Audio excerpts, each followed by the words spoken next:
የዘንድሮ የዓለም ዋንጫም አሁንም እንዳስደመመን ቀጥሏል። ትላንትና አርጀንቲና ኮከብን አድምቀው ኬፕ ቨርዴን ተሰናባች አድርገዋል። ሞሐመድ ሳላም እንግዲህ ወደ 16ቱ እየተቀላቀለበትና ከሊዮኔል ሜሲ አርጀንቲና ጋር በ16ቱ የሚገናኙበት ጨዋታ ከወዲሁ ተጠባቂ ሆኗል። አፍሪካዊቷ ሀገር ኬፕ ቨርዴ አሳዛኝ ተሰናባች ሆናለች። ሊዮኔል ሜሲ ስለዚች ሀገር የተናገረው ነገር አለ። ይህንን ትሰማላችሁ። ጋና ከኮሎምቢያ ጋር ያደረገችውን ጨዋታ እንግዲህ 1-0 ተሸነፈ። ጋናም ከ32ቱ ተሰናብታለች። እንግዲህ አፍሪካን ወክለው በ16ቱ የሚሳተፉ ክለቦች ሁለት ሆነዋል። ፈረኖቹ ግብጽ እና የአትላስ አናብስቶቹ ሞሮኮ ናቸው። ሞሮኮ ከካናዳ ጋር እንዲሁም ግብጽ ደግሞ ከአርጀንቲና በ16ቱ የሚፋለሙ ይሆናል። ስለዚህ የምነግራችሁ ነገር አለ። ከዓለም ዋንጫ ወጣ ስንል ማንቸስተር ሲቲ ቤት አንድ ተጫዋች በይፋ ማንቸስተር ሲቲ መልቀቁ ታውቋል። ናታን አኬ ከማንቸስተር ሲቲ ለቋል። ማንቸስተር ዩናይትድ ቤት አንድሬ ኦናና በይፋ ማንቸስተር ዩናይትድ መልቀቁ ተነግሯል። እንግዲህ በ16ቱ ወጣቱ ላሚን ያማል ከአንጋፋው ክሪስቲያኖ ሮናልዶ ጋር ተገናኝተዋል። ከዚህ ጨዋታ በፊት እንግዲህ ላሚን ያማል የተናገረው ነገር አለ። ስለዚህ የምነግራችሁ ነገር አለ። እንግዲህ የአርጀንቲናው አሰልጣኝ መቼም ተስፋ አንቆርጥም ሲል ተናግሯል። ስለዚህ የምትሰሙት ነገር አለ። የማንቸስተር ዩናይትዱ ተከላካይ ሊሳንድሮ ማርቲኔስ ሊቻ ትላንትና ጎል አስቆጥሯል። ስለዚህ የምነግራችሁ ነገር አለ። ውድ የቻናላችን ተከታታዮች ቻናላችንን ሰብስክራይብ አድርጋችሁ ስለምታበረታቱን በአክብሮት አለን። እንዲሁም ቪዲዮአችንን ላይክ ካደረጋችሁ ለኛ በብዙ ጠቃሚ ነው። ስለዚህ ቪዲዮአችንን ላይክ አድርጉልን። በቀጥታ ወደ ዓለም ዋንጫው እናልፋለን። እንግዲህ በዓለም ዋንጫ ጥሎ ማለፍ ግብጽ አውስትራሊያን በመለያ ምት 4-2 በማሸነፍ 16ቱን መቀላቀል ችላለች። የሁለቱ ብሔራዊ ቡድኖች በመደበኛ ጨዋታ 1-1 ተለያይተው ነበር። ፈርዖኖቹ በታሪካቸው ለመጀመሪያ ጊዜ በዓለም ዋንጫ ጥሎ ማለፍ ተቀላቅለዋል። ግብጽ ሞሮኮን በመከተል እንግዲህ 16ቱን የተቀላቀለች ሁለተኛው አፍሪካ ሀገር ሆናለች። ግብጽ በጥሎ ማለፉ እንግዲህ አርጀንቲና እንደምትገጥም ታውቋል። እንግዲህ ሙሐመድ ኻኒ በራሱ ላይ ባስቆጠረው ግብ ግብጾች ነጥብ እንዲጋሩ ተገደው ነበር። ለግብጽ እንግዲህ ኢማም አሹር ነው ጎሉን ያስቆጠረው። ግብጽ ከአውስትራሊያ መደበኛው ደቂቃ ጨዋታ 1-1 ተጠናቀቀ። ሁለቱንም ግቦች ያስቆጠሩት ግብፃውያን ናቸው። ከዛ 30 ደቂቃ ተጨመረ። በ30 ደቂቃ ውስጥ ግብጾች በደንብ ተንቀሳቀሱ። እንደውም ከመጀመሪያው 90 ደቂቃ ይልቅ በ30 ደቂቃ የተንቀሳቀሱት እንቅስቃሴ በጣም አስገራሚ ነበር። ከዛም ይህ ጨዋታ በዚሁ ውጤት ተጠናቀቀ። የመለያ ምት ተሰጠ። ቁመተ መለያዎቹም አውስትራሊያም ብዙ ጎሎችን ሳቱ። ግብጾች ግን እንግዲህ አስቆጠረው 4-2 በሆነ ውጤት ተጠናቀቀ። ሌላው አርጀንቲናን ከካፕ ቨርዴ ያገናኘው ጨዋታ ነበር። ይህ ጨዋታን እንግዲህ አርጀንቲና በቀላሉ ታሸንፋለች ተብሎ ግምት ቢሰጣትም ካፕ ቨርዴ ቀላል ተጋጣሚ ያልሆነችላትም የግድ ወደ 30 ደቂቃ ያመራበት ክስተት ተፈጠረ። ይህም ጨዋታ እንግዲህ መደበኛው ጨዋታ 1-1 በሆነ ውጤት ተጠናቀቀ።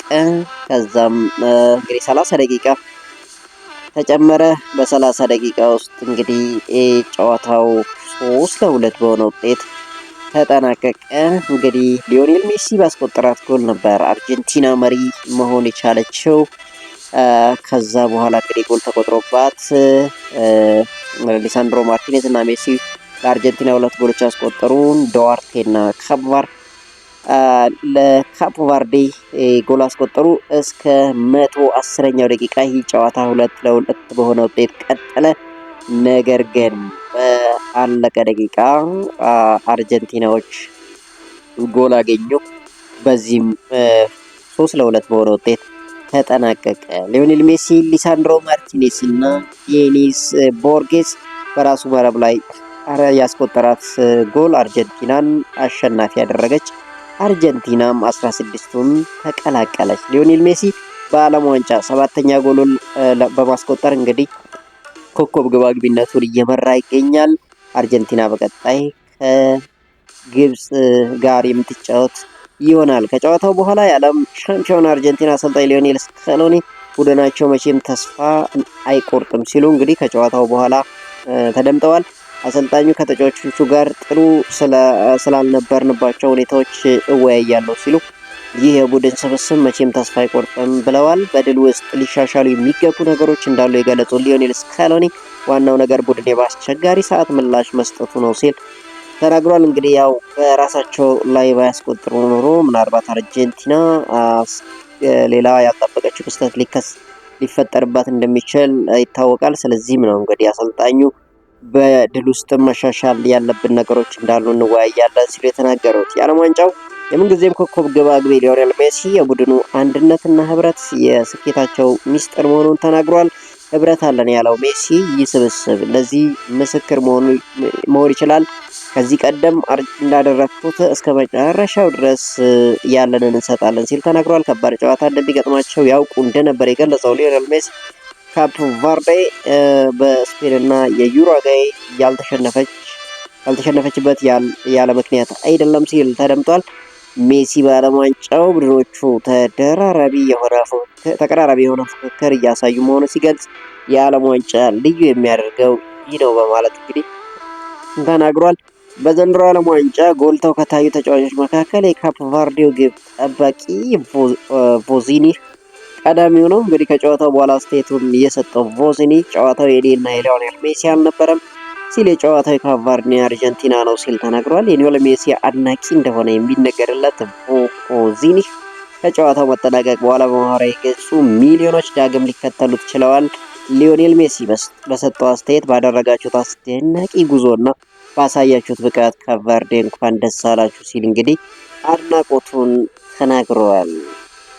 መጨረሻ ላይ የተደረገው የዓለም ዋንጫ ጨዋታ እንግዲህ የደቡብ አሜሪካዊቷ ሀገር ኮሎምቢያ በጆን አሪስ ብቸኛ ጎል ጋናን በማሸነፍ ጥሎ ማለፉን መቀላቀል የቻለችበት ጉዳይ ነው። እንግዲህ ደቡብ አሜሪካ በቀጣይ ዙር በኮሎምቢያ፣ አርጀንቲና፣ ብራዚል እና ፓራጓይ የምትወከል ይሆናል። ከ16ቱ አራቱ ሀገራት የደቡብ አሜሪካ ሀገሮች ሆነዋል። አፍሪካ ወክለው 9 ሀገራት ጥሎ ማለፉን ቢቀላቀሉም ቀጣዩን ዙር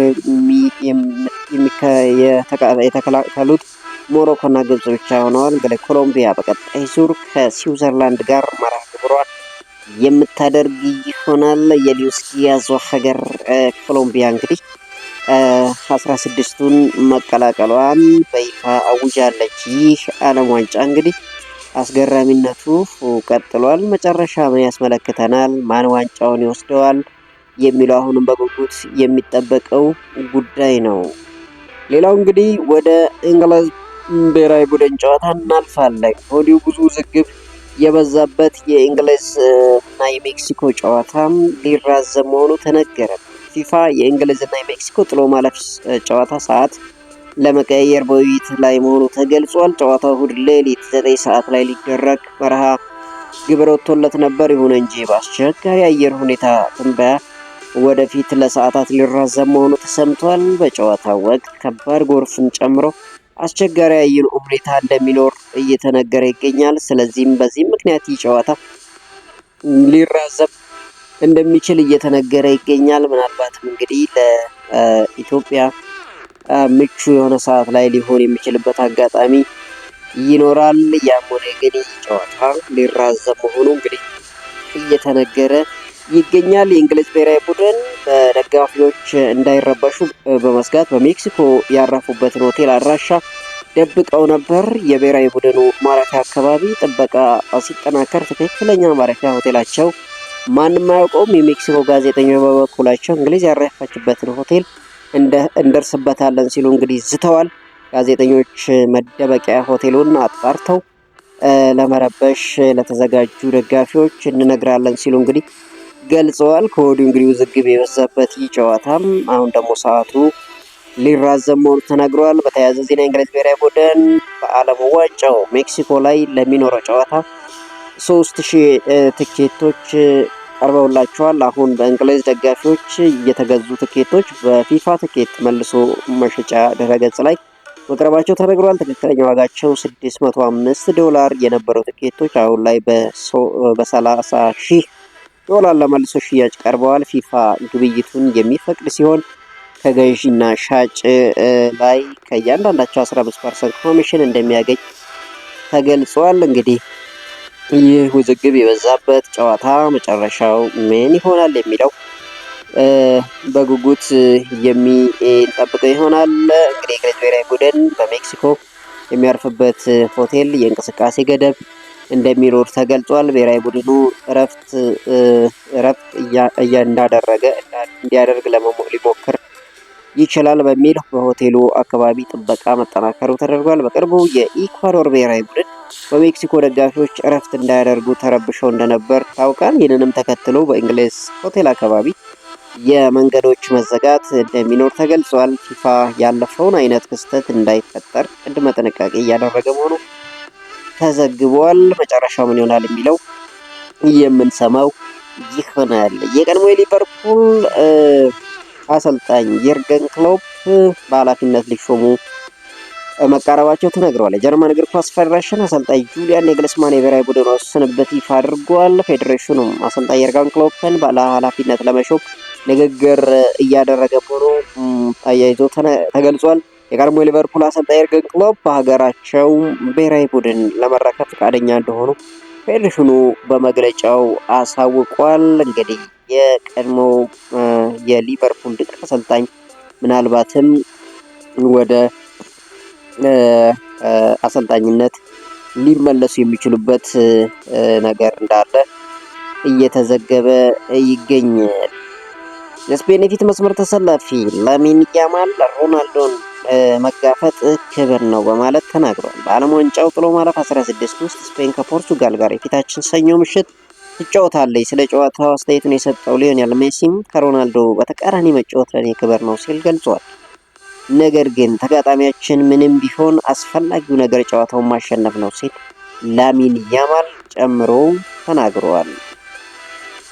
የማንቸስተር ዩናይትዱ ግብ ጠባቂ አንድሬ ኦናና በድጋሚ በውሰት ክለቡን በይፋ ለቋል። አንድሬ ኦናና ባለፈው የውድድር ዓመት በቆየበት ትራብዞንስፖር መመለሱን ይፋ አድርጓል። የቱርኩ ክለብ ትራብዞንስፖር የአንድሬ ኦናና ሙሉ ደሞዝ እንደሚከፍል ተነግሯል። ማንቸስተር ዩናይትድ 1.5 ሚሊዮን ዩሮ የውሰት ክፍያም እንደሚያገኝ ተጠቁሟል። የማንቸስተር ዩናይትድ ግብ ጠባቂ እንግዲህ ማንቸስተር ዩናይትድን ለቋል። በመጨረሻም ኔዘርላንዳዊ የማንቸስተር ሲቲ ተከላካይ ናታን አኬ የቱርኩን ክለብ ፌነርባቼን መቀላቀሉ ይፋ ተደርጓል። ፌነርባቼ ባወጣው ይፋዊ መግለጫ የኔዘርላንዱ ተጫዋች ናታን አኬን አስፈርመናል ብለዋል። ከእረፍት መልስ በኦስትሪያ የቡድን የቅድመ ውድድር ዝግጅቱን እንደሚቀላቀል ክለቡ አሳውቋል። ተጫዋቹ በ7 ሚሊዮን ፓውንድ የዝውውር ሂሳብ በቋሚነት ማንቸስተር ሲቲን መልቀቁ እንግዲህ ይፋ ተደርጓል። በማንቸስተር ዩናይትድ ቤት የመከላከልና የግንባር ኳስ የሚያስቆጥረው ናታን አኬ እንግዲህ ማንቸስተር ሲቲን ለቋል። በማንቸስተር ሲቲ ትልቅ ሪፎርም እየተደረገ እንዳለ ይታወቃል። አሰልጣኛቸው ከ10 ዓመታት በኋላ ፔፕ ጋርዲዮላ ለቆ የቼልሲውን አሰልጣኝ ኤንዞ ማሪስካን ቀጥሯል። ብዙ ተጫዋቾች እየለቀቁ ይገኛሉ። ብዙ ተጫዋቾችም ወደ ክለቡ እየመጡ ይገኛሉ። በተለይ የመሃል ሜዳው አሁን ላይ በጣም አስፈሪ መሆኑን እየተመለከት እንገኛለን። በጣም ድንቅ አማካዮች በማንቸስተር ሲቲ ቤት ይገኛሉ። የተከላካይ ስፍራውም እንግዲህ ሪፎርም እንደሚደረግለት ይጠበቃል። ለማንኛውም ከፔፕ ጋርዲዮላ ስንብት በኋላ ማንቸስተር ሲቲ ቀጣይ ምን አይነት እንቅስቃሴ ያሳያል የሚለው በጉጉት የሚጠበቀው ጉዳይ ነው። ውድ የማይ ስፖርት ተከታታዮች ቻናላችንን ሰብስክራይብ፣ ቪዲዮአችንን ላይክ አድርጉት። ባላችሁበት መልካም ለተሰንበት እንዲሆንላችሁ እመኛለሁ። መልካም